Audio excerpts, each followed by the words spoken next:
YouTube, j'espère que tu vas bien. Bienvenue pour une nouvelle vidéo réaction sur la chaîne Mino 2.0 et surtout sur ma chaîne Twitch. Viens du lundi au samedi de 18h à 20h30 sur twitch.tv/MinoStreaming. Le lien est dans la description. Rejoins-nous. Plein de gens te disent coucou. Rejoins la horde, rejoins la meute. Aujourd'hui, les amis, on va react à une vidéo de la poire fondue. Ça fait longtemps qu'on n'a pas regardé la poire fondue sur Twitch. Vraiment un très bon créateur que je vous encourage à aller voir. Il fait du très bon contenu qui mélange science et pop culture. Donc on peut du coup avoir des vidéos comme que donne l'équipement tridimensionnel dans la vraie vie. Qu'est-ce que ça ferait de se prendre un Rasengan dans la vraie vie. Bref, plein de petites vidéos comme ça qui sont très intéressantes à regarder. Et aujourd'hui, on va en regarder une pour encore donner de la force à la poire et manger sur son dos. Merci pour les travaux, la poire. Qui est les haltères dans la vraie vie? Ça donnerait quoi? Pour ceux qui ont oublié, les haltères, c'est les pouvoirs dans My Hero Academia. Qu'est-ce que ça pourrait donner? Qu'est-ce que ça ferait? Moi, je suis curieux. C'est un peu abstrait. Bref, c'est parti!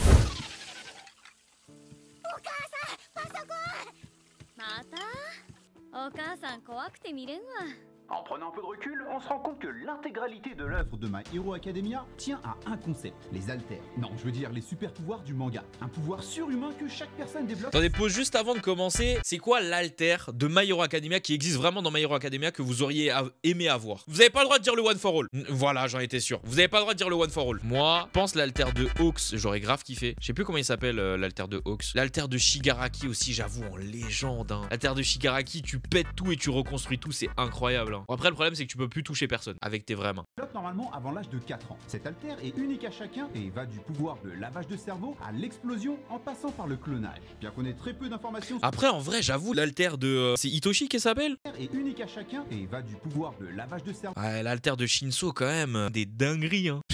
Incroyable.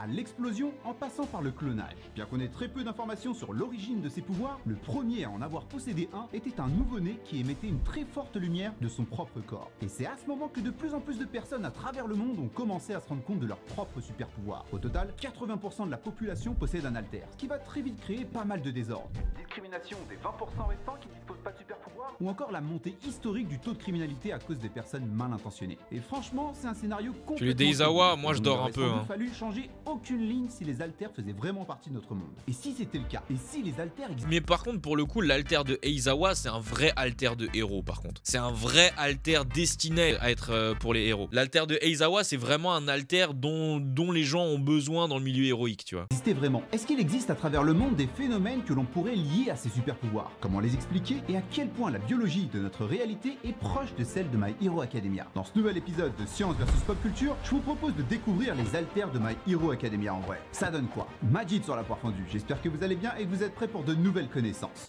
C'est parti. Alors tout d'abord, ce qu'il faut savoir sur les haltères, c'est qu'ils ont un fonctionnement bien spécifique. Et bien qu'ils soient tous uniques à celui qu'ils possèdent, on pourrait quand même les classer en 3 catégories en fonction de ce qu'ils permettent. Écoutez bien ça, parce qu'il y en a beaucoup, j'ai remarqué qu'il y en avait beaucoup qui savaient pas exactement comment fonctionnent les haltères dans My Hero. Dans l'animé, bon effectivement c'est dit à l'oral, donc il faut retenir. Mais dans le manga, il y a des illustrations, tu sais, dans certaines cases, des fois il y a des petits dessins, des petits trucs, et ils expliquent bien le fonctionnement des haltères. Donc s'il y en a qui n'ont pas capté comment ça fonctionne exactement, écoutez bien. Permettent de faire, à savoir l'haltère d'émission, qui permet de créer des choses et de les contrôler, l'haltère de transformation qui, comme son nom l'indique, permet à son utilisateur de momentanément transformer leur corps sous une autre forme, et l'haltère de mutation qui change le corps de son utilisateur mais de façon permanente et souvent dans une apparence en lien avec son pouvoir. À côté de ça, certains haltères sont beaucoup plus rares que d'autres. Par exemple, celui de gigantification qui permet d'augmenter sa propre taille est beaucoup plus fréquent que celui de la téléportation ou encore de la régénération. Et à partir du moment où ça devient intéressant, c'est dans la façon dont ces haltères sont obtenus, l'héritage génétique. Dans le manga, deux parents à l'haltère différent auront un enfant dont l'haltère sera soit celui du père, soit celui de la mère, soit une combinaison des deux. Dans notre monde, c'est aussi nos parents qui nous transmettent via les gènes la oui, ça forcément. Ah ouais, incroyable ça. Couleur de notre peau, de nos cheveux ou de nos yeux. Mais à la différence de l'univers de My Hero Academia, dans notre monde, les choses sont un peu plus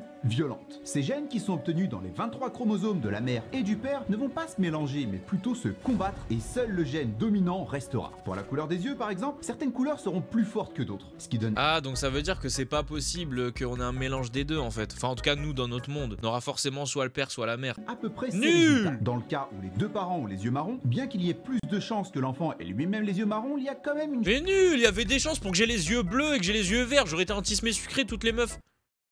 Je vais pas continuer ma phrase mais vous avez compris, putain.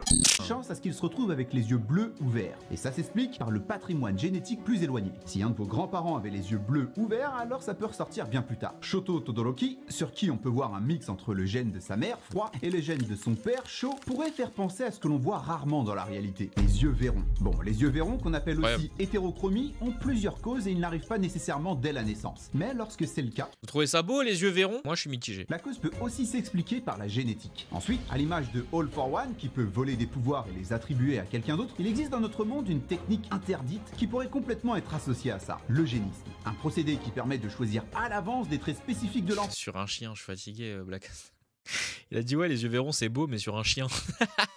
Avant même la naissance. Qu'il ait des cheveux blonds, des yeux verts ou autre, tout ça, la science le permet aujourd'hui. Mais bon, comme vous l'imaginez, ce concept et tout ce que ça représente pose pas mal de problèmes éthiques, ce qui fait qu'on n'autorise pas ce genre de pratique. Bon, maintenant la question que tout le monde se pose, c'est est-ce que les haltères peuvent exister dans la réalité? Et effectivement, dans notre monde, il y a des cas de personnes avec des capacités pour le moins troublantes. Certaines personnes disent avoir des pouvoirs de télékinésie, d'autres d'hypnose ou encore certaines disent même pouvoir aimanter des objets. Bon, comme vous l'aurez deviné, si on creuse un petit peu, on se rend compte que ce n'est pas très scientifique.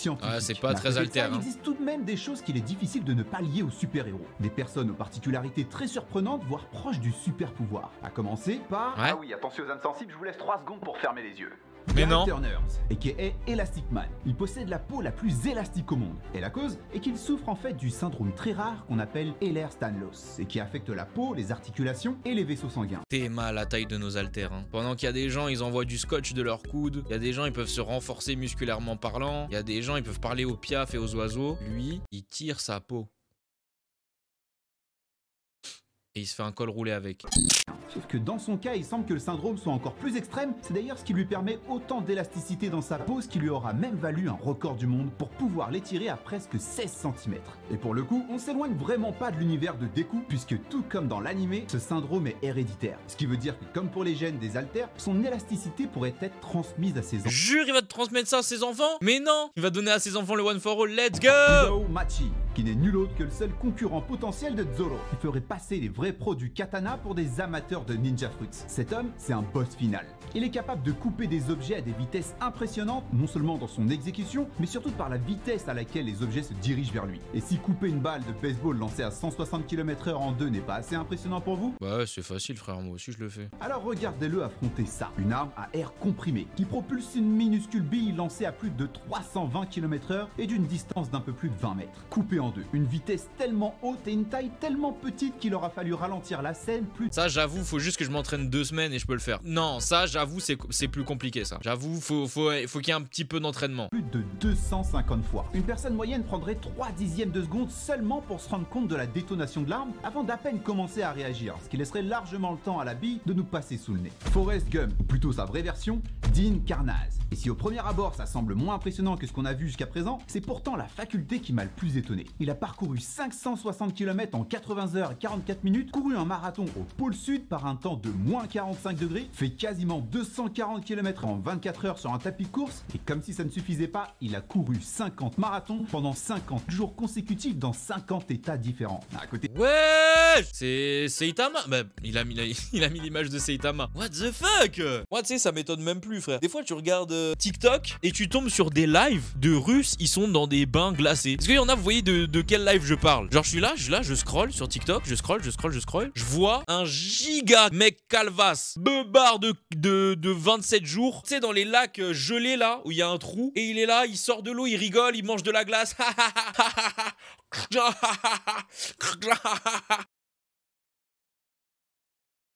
Et après, je continue de scroll, je vois une meuf qui monte son boule. Et de ça, l'entraînement de Saitama, c'est un échauffement. Pourtant, j'ai pas cité tous ses exploits. Clairement, on pourrait faire une vidéo entière sur ce mec. En gros, il semble pouvoir courir sans jamais devoir s'arrêter. Et l'explication derrière ça vient, entre autres, de l'acide lactique, qui est produit par les muscles pendant un effort intense et qui provoque de fortes sensations de brûlure qui, en général, nous fait comprendre qu'on doit s'arrêter. Et ben, chez Dean Karnaz, lui, l'acide lactique, il connaît pas. Les résultats sur lui étaient extrêmement bas. Bon, tout ça ne veut pas dire qu'il ne souffre pas, hein, parce que courir autant de temps crée une une liste entière de types de douleurs différentes, mais dans son cas, il semblerait qu'il ait autant accepté la douleur que de devoir respirer pour vivre. Impressionnant. Et des mecs comme ça, au pouvoir quasi surhumain, j'aurais pu en citer plein d'autres, ce qui nous montre que finalement, les haltères pourraient bien faire partie de notre monde, juste en moins impressionnant que Bakugo et ses explosifs. Ce qui apparemment ne suffit pas à certaines personnes, comme le youtubeur Allen Pan, qui dans le plus grand des calmes s'est construit sa propre version des explosifs de Bakugo, un truc que je vous déconseille clairement de reproduire à la maison, à moins bien sûr que vous ayez votre propre haltère. Et si vous voulez en avoir le cœur net, faites une radio de vos pieds. Comme il est dit dans le manga, si vous avez une articulation en moins dans le petit orteil, alors c'est que vous avez un haltère. Bref, avant de checker vos doigts de pied, je serais curieux de savoir quel type d'haltère vous auriez aimé avoir. Émission, transformation ou mutant? Dites-moi en commentaire en utilisant le chat, émission, transformation ou mutant? En vrai, si je me base sur celui de Star and Stripe, ce serait transformation du coup. Quoique, ce serait pas émission. Je suis mort, y a personne qui veut mutation dans le chat. Ressembler à un cadavre? Non. Ressembler à une grenouille? Non. On laisse ça à Tsuyu en légende. ces emojis. J'espère que cette vidéo vous aura plu. N'oubliez pas le pouce bleu si vous avez aimé et surtout partagez-la un maximum. C'est sans doute la meilleure façon de m'aider à faire grandir la chaîne. En tout cas, c'est tout pour moi. Je vous dis à bientôt pour de nouvelles connaissances. Globalement, ouais. Je pensais pas qu'il allait aborder ça de cette façon, mais du coup, ouais, c'est très bien fait. On a entre guillemets des super pouvoirs nous, mais bon, évidemment, ce sera pas aussi shonenisé que dans My Hero. Mais moi, un vrai super pouvoir, enfin un vrai, j'abuse, mais un autre super pouvoir qu'on a dans la vraie vie. Je sais pas si vous avez vu cette vidéo. Mais en gros, lui, je sais plus comment il s'appelle, mais c'est un mec qui a été surnommé Monsieur Mange-Tout. Et genre, son estomac est conditionné pour qu'il puisse vraiment tout manger. Il mange du verre, il mange des pneus, il mange de l'acier. Et la vidéo que j'avais vue, en gros, il était recordman d'un truc, c'est qu'il avait mangé genre une partie d'un avion. Dans tous les cas, YouTube, j'espère que t'as kiffé. Twitch aussi, normalement, a kiffé. N'hésitez surtout pas à venir du lundi au samedi de 18h à 20h30 sur twitch.tv/MinoStreaming. On enchaîne, nous, de notre côté, avec une autre vidéo react. Salut!